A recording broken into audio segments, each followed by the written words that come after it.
ఆరితేరిన దేశం కాబట్టి వాళ్ళు యుద్ధ బారి నుంచి ఎలా తప్పించుకోవాలో వాళ్ళకి తెలిసినట్టు ప్రపంచంలో ఆఖరికి అగ్రరాజ్యమైన అమెరికా కూడా తెలియదు. ఇజ్రాయెల్ తెలిసినంత ఈ తెలివితేటలు మరి ఏ దేశానికి దాన్ని వాళ్ళు దేన్నైనా స్పేస్ చేయగలరు, దేన్నైనా ఎదుర్కోగలరు, నీట్గా సక్సెస్ సాధించగలరు.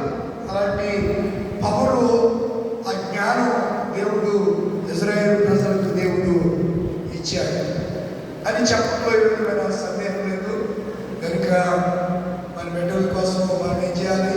మరి మనం విడిచిపెట్టి దుబాయ్, ఖతార్, మస్కట్, అబుదాబి ఆయా గల్ఫ్ దేశాల్లో జీవనోపాధి వరకు పనులకు వెళ్ళారు. కొంతమంది విజిటింగ్ ప్లేసాల మీద వెళ్ళి అక్కడ అక్కమాక బహిరంగ ప్రదేశాల్లో వారు ఒక రూమ్లో తీసుకుని వాళ్ళు పని చేస్తూ ఉంటారు. అలాంటి వారికి చాలా ఇది తటస్థ పరిస్థితి, ప్రమాదకరమైన పరిస్థితి ఇది.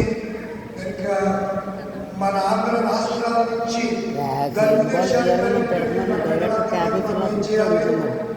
చెప్తాను కదా, చాలా విషయం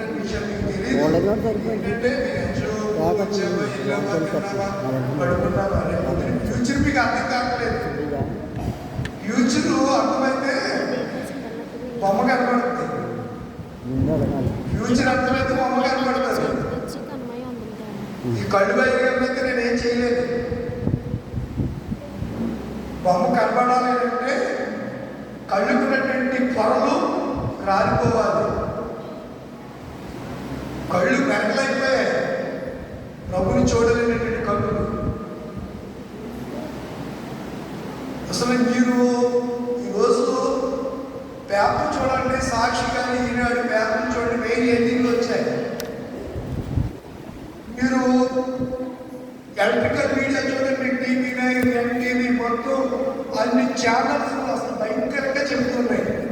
చూడలేదు మీరు? మీకు అంత తీరిక ఇక్కడ ఉదయం లేచి ప్రార్థన చేసుకున్నట్టు మా మరదలు ఫోన్ చేస్తే నాకు చాలా భయం వేసింది, కంగారేసింది. వాళ్ళంటే ఫోన్ చేశారు, అమ్మా ఎలా ఉన్నావు? నేను అప్పుడు చూశాను, అప్పుడు చూస్తే ఓ స్క్రోలింగ్ అవుతుంది. ఇరాక్ అధ్యక్షుడు ఖుమేనీ ఏపేశారు ఇజ్రాయెల్ దేశం. ఇరాక్ సుప్రీం లీడర్ ఖుమేనీని బంకర్లో ఉండగానే అమెరికా ఇజ్రాయేలీలు మొత్తం 40 మందిని, ఆ ఇరాన్కి సంబంధించిన మంత్రుల్ని ఖుమేనీ కూడా లేపేశారు.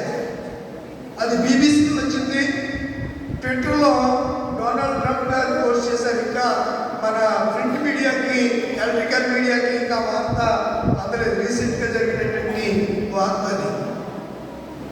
ప్రభు రాక సమీపంగా ఉంది. మీరు యుద్ధాల గురించి, యుద్ధ సమాచారం గురించి వింటారు. అక్కడక్కడ కరువులు, భూకంపాలు సంభవిస్తాయి. అంజూరపు చెట్టు లేతదై చిగురుస్తున్నప్పుడు ఏ కాలం వచ్చిందట? వసంత కాలము, స్ప్రింగ్ సీజన్ సమీపంగా ఉంది. ఇవన్నీ జరుగుతున్నప్పుడు ఈ యుద్ధాలు, ఇజ్రాయేలు, అమెరికా ఒకటే వేరే దేశాల మీద యుద్ధం చేస్తూ ఉంటే ప్రభు రాకడా బహు సమీపంగా ఉంది అని గుర్తెరగలని యేసు ప్రభు వారు ఒలీవల కొండ మీద తన శిష్యులతో చెప్పాడు. మత్తయి సువార్త 24 ఇంటికి వెళ్ళిన తర్వాత చదవండి.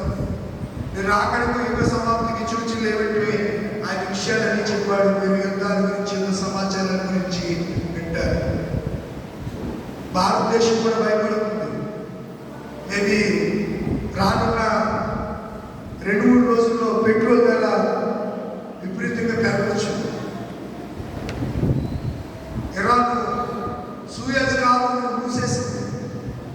ఎర్ర సముద్రం గుండా వచ్చే ఆయిల్ ట్యాంకర్లని అడ్డుకుంటుంది. రవాణా వ్యవస్థ స్తంభించిపోయింది. ఇలాంటి పరిస్థితుల్లో, భయంకరమైన పరిస్థితుల్లో మనం ఉన్నాం. కనుక మనం ఏం చేయాలి? ఈరోజు ఒక అంశమే ప్రార్థన.